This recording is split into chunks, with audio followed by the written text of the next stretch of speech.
সুপ্রিয় শিক্ষার্থীবৃন্দ, সরকারি বাংলা কলেজ সমাজকর্ম বিভাগ কর্তৃক আয়োজিত অনলাইন ক্লাসে তোমাদেরকে স্বাগতম।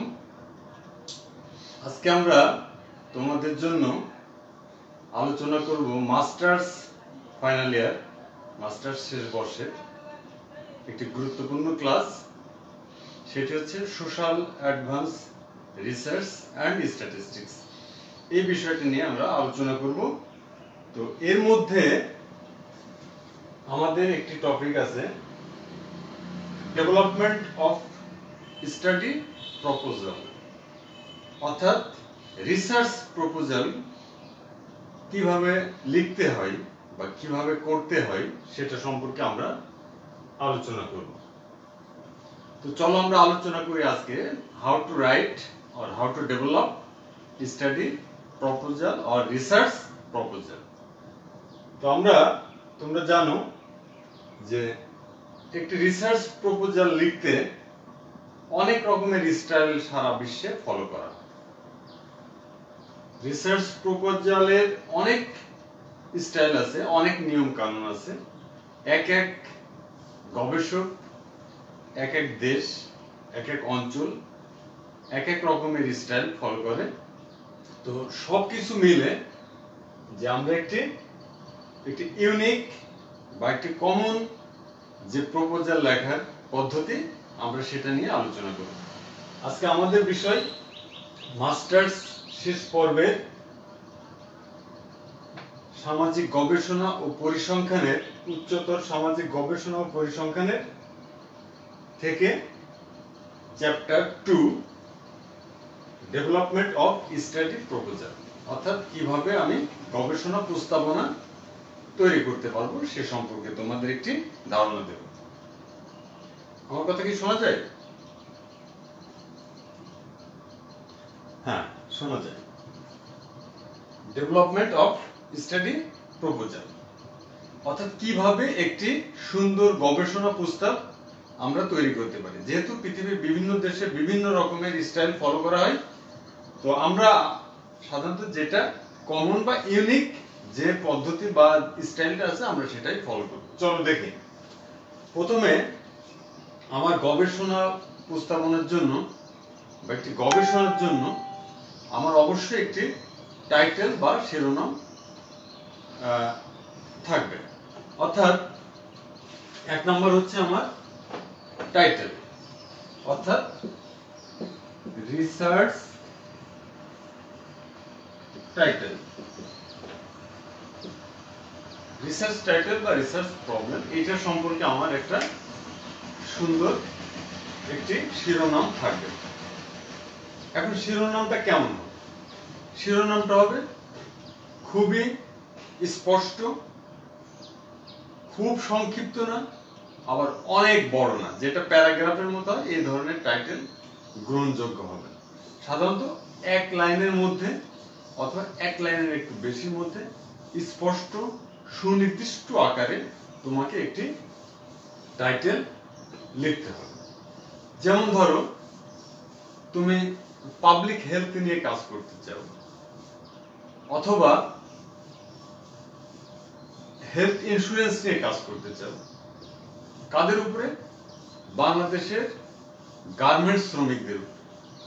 এখন আমি যদি এটাকে আরো ন্যারো ডাউন করি, আরো স্পেসিফিক করি, তাহলে কি আমি হেলথ কেয়ারের মধ্যে আমার পাবলিক হেলথ ইন্স্যুরেন্স নিয়ে কাজ করব। কাদের জন্য?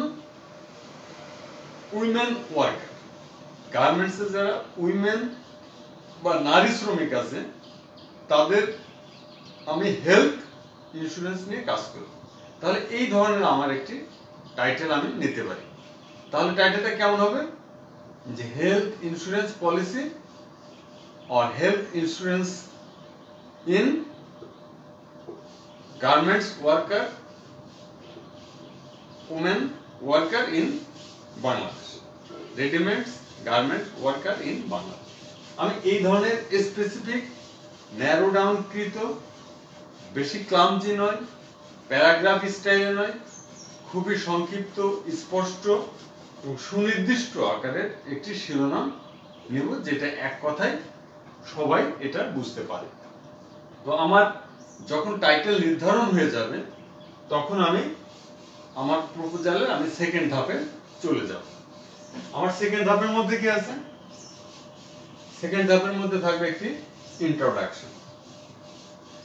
আমার রিসার্চ প্রপোজালের দ্বিতীয় স্টেপ হচ্ছে আমার একটি ভূমিকা থাকতে হবে।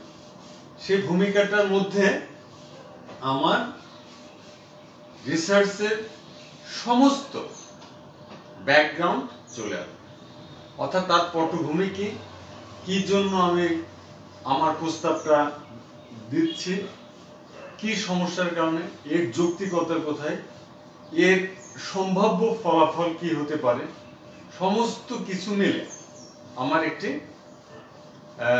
ভূমিকা থাকতে হবে, যেটা টাইটেলের পরে আমরা লিখব। তো ভূমিকা, তো অনেকে ইন্ট্রোডাকশনের পরে আরেকটি পয়েন্ট লিখে থাকেন, সেটা হচ্ছে প্রবলেম স্টেটমেন্ট, অর্থাৎ স্টাডি অফ দ্য প্রবলেম। এই শিরোনামেও কিন্তু অনেকে লিখে থাকেন। তো ইন্ট্রোডাকশন তখন ছোট হয়ে যায়, স্টাডি অফ দ্য প্রবলেম আমার ওই ব্যাকগ্রাউন্ড এবং ওই টাইটেল ওরিয়েন্টেড যে পটভূমি থাকবে সেটার একটি নাতিদীর্ঘ বর্ণনা আমার স্টাডি অফ দ্য প্রবলেম অথবা প্রবলেম স্টেটমেন্টের মধ্যে আমরা রাখতে পারি।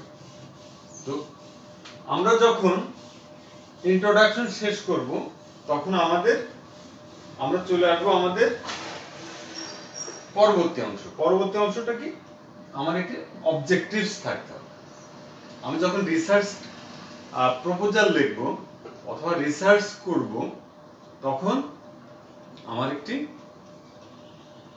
অবজেক্টিভস বা বিষয়বস্তু অবশ্যই থাকতে হবে। তো অবজেক্টিভসটা কি? অবজেক্টিভস হচ্ছে list of goals that will achieve your problem, অর্থাৎ আমার লিস্ট অফ গোলস, আমি কি চাচ্ছি, আমার উদ্দেশ্য কি, আমার লক্ষ্য কোথায়, আমার এইমস কি, এটা আমার অবজেক্টিভসের মধ্যে সুনির্দিষ্ট করে থাকতে হবে। আর কি থাকবে? Why we allow the research two be done, আমরা এই গবেষণাটি কেন অ্যালাউ করলাম, সেটিও কিন্তু আমার অবজেক্টিভসের মধ্যে থাকতে হবে। অর্থাৎ আমার একটি টাইটেল লাগবে, টাইটেলের জন্য আমার একটি ইন্ট্রোডাকশন লাগবে ব্যাকগ্রাউন্ড সহ, এবং প্রবলেম স্টেটমেন্ট বা study of the problem oriented background introduction থাকবে, এবং আমার স্পেসিফিক কিছু অবজেক্টিভস থাকবে, যে কেন আমি এই গবেষণাটা করতে চাই, এই গবেষণার উদ্দেশ্য কি, লক্ষ্য কি, টার্গেট কি, এবং আমি এই গবেষণা আমার কিভাবে আমি শেষ করব, সবকিছু নিলে আমার একটা অবজেক্টিভস থাকবে। দেন এই অংশটির পরে আমরা একটি অংশ আছে হাইপোথিসিস, শোনা যায়? হ্যাঁ, শোনা যায়।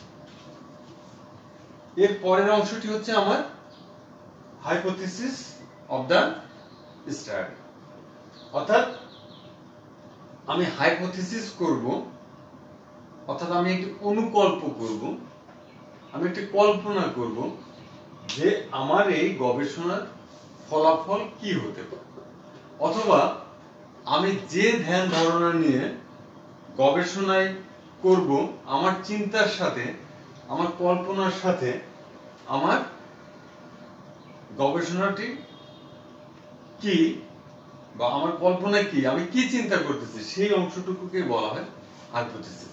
অর্থাৎ হাইপোথিসিস হচ্ছে কোনো গবেষণা শুরু করার আগে আমার যে অনুমান, সেটাকে বলা হয় হাইপোথিসিস। অর্থাৎ আমি ফিল্ডে কাজ করার আগেই আমি যে ধারণা বা যে একটি মনোভাব নিয়ে কাজ করব সেই মনোভাবটিকে বলা হয় হাইপোথিসিস। এখন কাজ করার পূর্বে আমি যে হাইপোথিসিস বা আমি যে কল্পনা গ্রহণ করলাম সেটি আমি রিসার্চ বা ডাটা সংগ্রহের পরে এই কল্পনার সাথে সেটির মিল নাও থাকতে পারে। সুতরাং এই যে নাল হাইপোথিসিস বলে, অর্থাৎ নাস্তিক কল্পনা, অর্থাৎ তোমার ওই ধারণাটা ভেস্তে যেতে পারে, তোমার ওই ধারণাটা প্রমাণ নাও হতে পারে। অর্থাৎ হাইপোথিসিস হচ্ছে এমন একটি ধারণা যেটা গবেষণার পরে আমরা যদি টেস্ট করি তাহলে হাইপোথিসিস রং হতে পারে অথবা রাইট হতে পারে। অর্থাৎ এই ধরনের আমি একটি হাইপোথিসিস রাখি। যাই হোক, আমাদের একটু ফোন কল আসার জন্য দুঃখিত। তো হাইপোথিসিস আমরা এত ইম্পর্টেন্ট কিছু না। MSS final year advance social research and statistics আমরা আজকে আলোচনা করছি কিভাবে how to write a research proposal. আমরা একটি গবেষণা প্রস্তাবনা কিভাবে লিখব তার একটা। তো হাইপোথিসিস লেখার আগে অনেকে কি করেন, অনেকে লিটারেচার রিভিউ করে থাকেন। লিটারেচার রিভিউ কিন্তু মাস্ট, অর্থাৎ তুমি একটি গবেষণা করবা, তোমার এই জন্য প্রচুর লিটারেচার তোমাকে পড়তে হবে, তোমাকে প্রচুর লিটারেচার রিভিউ করতে হবে। তুমি ওই সম্পর্কে, ওই টাইটেল সম্পর্কে বা ওই বিষয়বস্তু সম্পর্কে তোমার ব্যাপক বা গভীর ধারণা না থাকলে তুমি কিন্তু গবেষণা করতে হবে। এই জন্য তোমাকে প্রচুর রেফারেন্স, প্রচুর লিটারেচার রিভিউ করতে হবে, বা যেটাকে আমরা সাহিত্য সমীক্ষা বলে থাকি। এটা একটা আলাদা চ্যাপ্টার আছে, এটা সম্পর্কে আমরা পরে ডিটেইলস আলোচনা করব। এরপরে হাইপোথিসিস যখন তুমি ড্রপ করবা বা হাইপোথিসিস আমার যখন করা হয়ে যাবে, তখন অনেকে করেন যে সেটা হচ্ছে যে definition of terms and concepts, অর্থাৎ আমরা প্রত্যয়।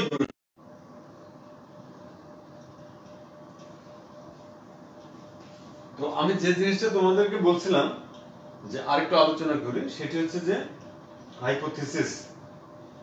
হাইপোথিসিস হচ্ছে আমি যে বিষয়টি আমার গবেষণার পূর্বে আমি যে কল্পনা বা ধারণা বা অনুমান করে আমি ফিল্ডে নামবো সেটি, অর্থাৎ গবেষণা করার পূর্বে আমার যে পূর্ব অনুমান গবেষণা সম্পর্কে সেটি হচ্ছে আমার হাইপোথিসিস।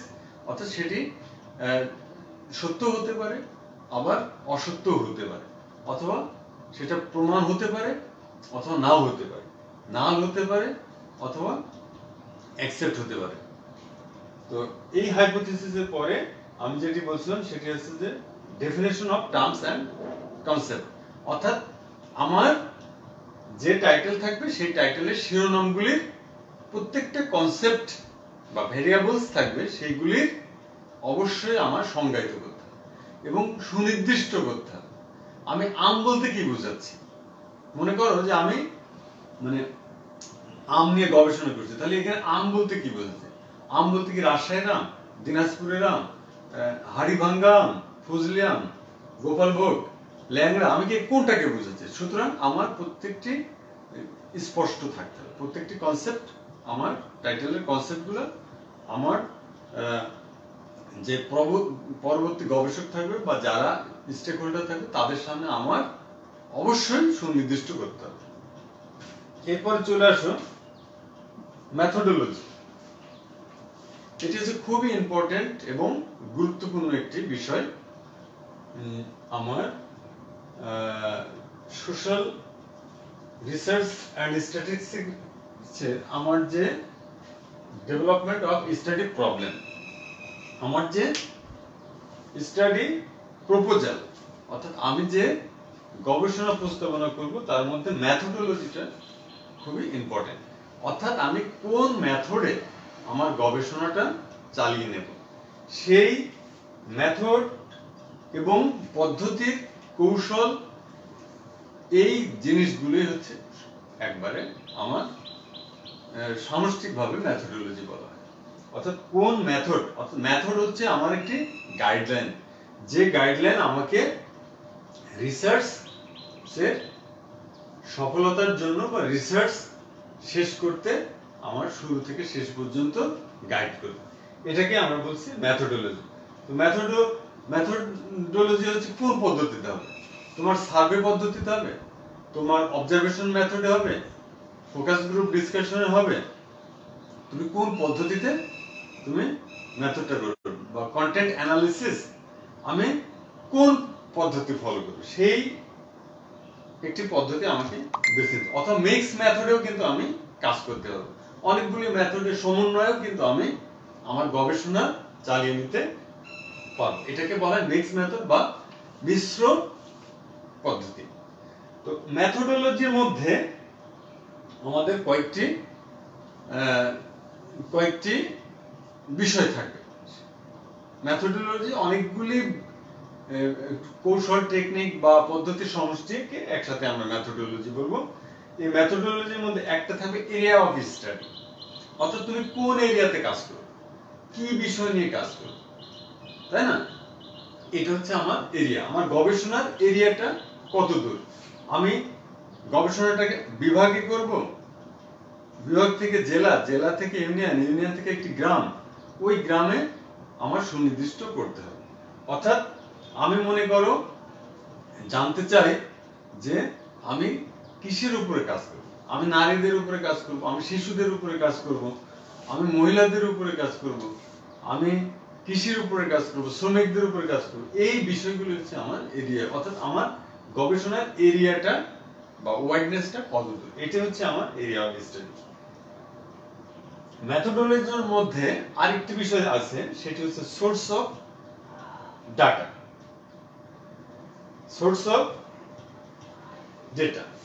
অর্থাৎ আমি মাঠ থেকে যে তথ্য কালেকশন করব, অর্থাৎ আমার গবেষণার জন্য আমি যে তথ্য কালেকশন করব, সেই তথ্যটি উৎসটা কোথায়, অর্থাৎ কোন সোর্স থেকে আমি কোথায় পাবো। এটা দুই ভাবে উৎসটা তোমরা জানো পাওয়া যায়।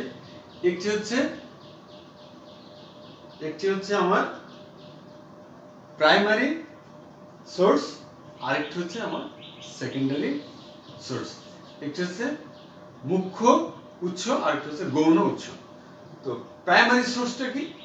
যে সোর্সের মাধ্যমে আমি আমার ডাটাটাকে সরাসরি ফিল্ড থেকে কালেকশন করব, সরাসরি রেসপন্ডেন্ট থেকে কালেকশন করব, সরাসরি ফেস টু ফেস অথবা ইন্টারভিউয়ের মাধ্যমে, অথবা আমি নিজে গিয়ে যখন যেটা কালেকশন করব, সেটি হবে আমার র ডাটা, সেটি হবে আমার প্রাইমারি ডাটা।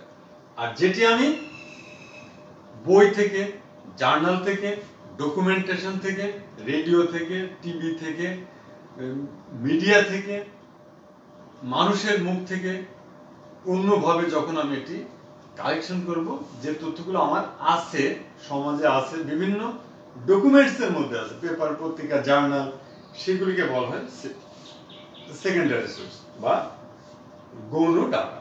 তো আমরা দুই ভাবে কিন্তু আমাদের ডাটাটি কালেকশন করতে পারি। মেথোডোলজির মধ্যে আরেকটি বিষয় তোমাকে করতে হবে, সেটা হচ্ছে স্যাম্পল অ্যান্ড স্যাম্পলিং। এটা নিয়ে আমাদের আরেকটি আলোচনা হতে পারে, স্যাম্পল অ্যান্ড স্যাম্পলিং। তো প্রত্যেকটি গবেষণার কিছু স্যাম্পল থাকে, অর্থাৎ শোনা যায়, হ্যাঁ, প্রত্যেকটি গবেষণার আমার স্যাম্পল থাকতে হবে। অর্থাৎ তুমি কোন কোন নমুনাকে তুমি টার্গেট করেছো। অর্থাৎ আমি এখন গার্মেন্টস ওয়ার্কারদের উপরে কাজ করতে চাই, এখন কি আমার সারা বাংলাদেশে 40 লক্ষ গার্মেন্টস শ্রমিক কাজ করে, তাদের সবার কি কাছে গিয়ে কি আমার তথ্য সংগ্রহ করা সম্ভব না। তাহলে আমার কি করতে হবে, আমাকে একটা স্যাম্পল সাইজ করতে হবে। অর্থাৎ আমার স্যাম্পল সাইজটা কত হবে। আমি মনে করো যে সারা বাংলাদেশের গার্মেন্টস শ্রমিকদের উপরে তথ্য কালেকশন না করে আমি সাভার অথবা গাজীপুর, যেখানে গার্মেন্টস শিল্প অধিক, সেখান থেকে আমি 2টি গার্মেন্টসের উপরে কাজ করতে হবে। সেখান থেকে সেই গার্মেন্টসে মনে করো যে 10,000 শ্রমিক আছে, তাহলে আমার 10,000 শ্রমিকের উপরে আমি কি সম্ভব না। তাহলে আমি সেখান থেকে আরো কম করে হলেও আমার দৈব চয়নের মাধ্যমে, অর্থাৎ যাকে আমি পাবো তার র্যান্ডম পদ্ধতিতে অথবা পারপাসিভ ওয়েতে, নারী অর্ধেক পুরুষ অর্ধেক এমন শ্রমিক নিয়ে আমি কিন্তু স্যাম্পলিং করতে পারি। এই যে স্যাম্পল কালেকশন করার যে পদ্ধতি সেটাকে বলা হয় স্যাম্পলিং। অর্থাৎ আমাকে আস্তে আস্তে ন্যারো ডাউন করতে হবে, তা না হলে গবেষণার খরচ বেড়ে যাবে, গবেষণা ব্যয়বহুল হবে এবং শ্রমসাধ্য হবে, ফলে গবেষণা ফলদায়ক হবে না। এই জন্য আমরা স্যাম্পল এবং স্যাম্পলিং করে থাকি। অর্থাৎ আমি 1 লাখ শ্রমিকের উপরে ডাটা সংগ্রহ না করে আমি 350 জন শ্রমিকের উপরে ডাটা সংগ্রহ করি, 400 জনের উপরে ডাটা সংগ্রহ করি। ফলে কি হবে, আমি ওই 400 জনের মতামত নিয়েই আমি 1 লাখ লোকের মতামতটাকে জানতে পারবো। অর্থাৎ গার্মেন্টস শ্রমিকরা কোথায় থাকে, তাদের ইনকাম কত, তাদের স্বাস্থ্য কেমন, এই সম্পর্কে যদি আমি জানতে চাই, তাহলে 300 শ্রমিকের উপরে আমি যখন মতামতটা পেয়ে যাব, তখন আমি ধরে নেব যে বাংলাদেশের সমস্ত গার্মেন্টস শ্রমিকদের অবস্থা একই রকম। এটাকে বলা হয় জেনারেলাইজ করা, সাধারণীকরণ করা হয়ে থাকে স্যাম্পল এবং স্যাম্পলিং এর মাধ্যমে। তো আমার মনে হয় বিষয়টা ক্লিয়ার। এরপরে আরেকটি মেথোডোলজির মধ্যে খুবই ইম্পর্টেন্ট একটি বিষয় আছে, সেটি হচ্ছে টুলস অফ ডাটা কালেকশন। অর্থাৎ আমি কিভাবে ডাটা কালেকশন করব, আমার হাতিয়ার কি, ডাটা যে আমি মাঠ থেকে কালেকশন করব, ফিল্ড থেকে যে কালেকশন করব, কিভাবে করব, আমার যন্ত্রপাতি কোথায়। তাহলে আমরা জানি যে আমাদের ডাটা কালেকশনের অনেক রকমের পদ্ধতি বা টুলস হাতিয়ার আছে। তার মধ্যে একটি হচ্ছে খুবই শক্তিশালী একটি হাতিয়ার, সেটি হচ্ছে আমার ইন্টারভিউটা হচ্ছে আমার টুলস। এই ইন্টারভিউ একটা টুলস হতে পারে আমার। এখন ইন্টারভিউটার জন্য আমি কি করব, আরো কিছু সাপোর্টিভ টুলস আমার আছে। সেটা হচ্ছে আমাকে একটা কোশ্চেনিয়ার করতে হবে, আমাকে একটা ভালো প্রশ্নমালা তৈরি করতে হবে। সেই প্রশ্নমালাটা আমার স্ট্রাকচার্ড হতে পারে, নন স্ট্রাকচার্ড হতে পারে, অর্থাৎ কাঠামোবদ্ধ হতে পারে, অকাঠামোবদ্ধ হতে পারে। অর্থাৎ আমি প্রশ্নগুলো যদি নির্দিষ্ট করে দিই, তাহলে সেটা হচ্ছে কাঠামোবদ্ধ প্রশ্ন। যেমন আপনার বয়স কত, তাই না, এটি একটি নির্দিষ্ট একটি প্রশ্ন, তাই না। এখানে আপনি নারী না পুরুষ, এটি একটি নির্দিষ্ট ধরনের একটি প্রশ্ন, অর্থাৎ এর বাইরে যাওয়ার আর কোনো সুযোগ নেই। আর ওপেন এন্ডেড প্রশ্ন, সেটি হচ্ছে আমার উন্মুক্ত, সেটি হচ্ছে যে এই গার্মেন্টসের স্বাস্থ্য ব্যবস্থা কেমন, এটি সম্পর্কে আপনার ধারণা। তো এক একজনের এক এক রকম হবে, অনেক রকমের হবে, এটিকে বলা হয় নন স্ট্রাকচার্ড কোশ্চেন। তো আমি অনেক টুলস ব্যবহার করতে পারি আমার ডাটা কালেকশনের জন্য। তো ডাটা কালেকশনের জন্য আমার সবচেয়ে ভালো টুলস হচ্ছে ইন্টারভিউ, যেটা আমি পদ্ধতি প্রয়োগ করে আমি, এছাড়াও আমার এফজিডি আছে, ফোকাস গ্রুপ ডিসকাশন যেটা বলে, পিআরএ আছে, আরআরএ আছে, এরকম আমি কন্টেন্ট আছে, এরকম আমি অনেক ধরনের টুলস ব্যবহার করে আমি আমার ডাটাটাকে আমি কালেকশন করতে পারি। এরপরে মেথোডোলজির মধ্যে আরেকটি বিষয় আছে খুবই ইম্পর্টেন্ট, সেটি হচ্ছে data analysis and data presentation. Data অ্যানালিসিসটা কি? ডাটা অ্যানালিসিস হচ্ছে যে আমি ফিল্ড থেকে যে তথ্য সংগ্রহ করব, সেই তথ্যকে আমার ভাষায় বিশ্লেষণ করতে হবে, অ্যানালিসিস করতে হবে। ডাটাকে তো রেখে দিলাম না, ডাটাকে আমার সুন্দর করে অ্যানালিসিস। তো অ্যানালিসিস করার জন্য আমি কি করব, অ্যানালিসিস করার জন্য আমি ক্যালকুলেশন করব, শতকরা করব, পার্সেন্টেজ করব, কম্পিউটারে আমি এক্সেল, এমএস ওয়ার্ড বিভিন্নভাবে আমি এটা সাজিয়ে সুন্দর করে পার্সেন্টেজ শতকরা বের করে এটার আমি ডায়াগ্রাম করতে পারি, এটার আমি ফ্লো চার্ট করতে পারি, পাই চার্ট করতে পারি। তোমরা দেখবা যে ক্রিকেট খেলার সময় যে রানটা হয়, রানের গড়, রান রেট, রানের কত ওভারে কত রান আসলো, 40 থেকে 50 ওভারের মধ্যে বিপক্ষ দলের কত রান ছিল, আমাদের কত, দেখবে এরকম গ্রাফ করে করে তারা দেখিয়ে দেয়। এই মাঠে খেলা হচ্ছে অথচ আমরা কিন্তু গ্রাফে দেখি যে তার ডাটা অ্যানালিসিস কেমন এবং ডাটার প্রেজেন্টেশনটা কেমন। তো আমার মাঠ থেকে ডাটা সংগ্রহ করে এই ডাটাটিকে আমি বিশ্লেষণ করে সুন্দর করে প্রেজেন্টেশন করতে হবে। সেটা শতকরা দিয়ে পারি, ডায়াগ্রামের মাধ্যমে পারি, পাই চার্টের মাধ্যমে পারি, অর্থাৎ এটা আমার একজন দর্শক দেখলেই যেন বুঝতে পারে যেটা এই ঘটনার এই ফলাফল। তো এভাবে আমাদের কিন্তু গবেষণা আমরা আস্তে আস্তে এগিয়ে যাব এবং লাস্টে আমার একটা রিপোর্ট বা প্রতিবেদন তৈরি করতে হবে। অর্থাৎ আমি যে title, introduction, objectives, hypothesis, definition, terms and condition, methodology ইত্যাদি সহ ডাটা অ্যানালিসিস এবং আমার যে ফ্যাক্ট ফাইন্ডিং সেটি বের করে আমার সুন্দর একটি প্রতিবেদন তৈরি করতে হবে, যে প্রতিবেদনটি টোটাল গবেষণাটাকে রিপ্রেজেন্ট করে। অর্থাৎ একটি গবেষণার, একটি 2 বছর, 1 বছর, 3 বছরের গবেষণার ফলাফলটা হচ্ছে আমার এই রিপোর্ট। অর্থাৎ একটি সুন্দর বই আকারে আমাকে রিপোর্ট প্রেজেন্টেশন করতে হবে। এবং ফাইনালি আমরা যে জিনিসটি করে থাকি সেটা হচ্ছে রেফারেন্স। এটি নিয়েও একটি আলাদা ক্লাস হতে পারে, রেফারেন্স সিস্টেম। এই রেফারেন্সের মধ্যে কয়েক রকমের রেফারেন্স থাকে। তুমি ফুটনোট দিয়ে করতে পারো, অর্থাৎ আলোচনার বিষয়ে ফুটনোট আকারে।